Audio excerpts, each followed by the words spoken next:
Movie lovers, Pushpa rampage, Pushpa 3 రాబోతుందని మనకు cinema ఎండ్లో పుష్ప పార్ట్ 3 ర్యాంపేజ్.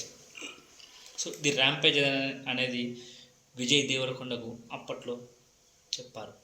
సో ఈరోజు మ్యాటర్ ఏంటంటే పుష్పరాజ్ ఏమిటి ఊచకోత కలెక్షన్. బాలీవుడ్లో నిన్న సండే ఒక్కరోజే 86 crores 86 కోట్లు వసూలు చేసింది. First day 72, second day 59, third day 74, fourth day 86 కోట్లు. ఏంది ఇది ఊచకోతనా ఏంది అర్థం కాదు. సో బాలీవుడ్లోనే 300 కోట్ల కలెక్ట్ చేసింది ఇప్పటికి.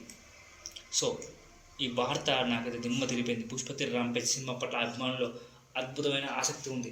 తెలుగులో ఈ next level. So Pushpa 2 cinema చూసిన ప్రేక్షకులు ప్రతి ఒక్కరు పుష్ప రప్ప అంటున్నారు. సో సినిమా మొత్తం అందరికీ నచ్చింది కాబట్టి నెక్స్ట్ లెవెల్ అంతే. పుష్ప 3 కోసం ఎంత టైం పడుతుందో తెలియదు కానీ చాలా కాలం వరకు ఫ్యాన్స్ తప్పకుండా ఎదురు చూడాల్సిందే. ఎందుకంటే పుష్ప వస్తుందని ఒక నమ్మకం.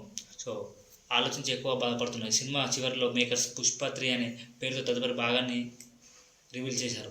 సో అందరూ భావిస్తున్నట్టు మొదటి భాగం నుండి రెండో భాగానికి తీసుకున్న 3 సంవత్సరాల మాదిరిగా 3-4 సంవత్సరాల మాదిరిగా మూడో భాగానికి ఎంత టైం పడుతుందో. ఎందుకంటే త్రివిక్రమ్తో సినిమా అయిన తర్వాత పుష్ప 3 ఉంటుందో లేదో తెలియాల్సి ఉంది.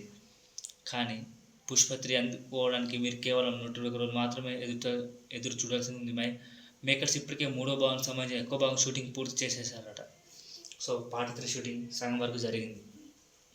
సో పుష్ప 2 ట్రైలర్లు చూపించిన కొన్ని సీన్లు సినిమా నుంచి మిస్ అయ్యాయి. ఇది మూడో భాగానికి సంబంధించిన సీన్లుగా అర్థమవుతుంది. పుష్ప క్యారెక్టర్ పోలీస్ ద్వారా 8 బుల్లెట్ తగిన పుష్ప ఇంకా బతికే ఉంటాడు.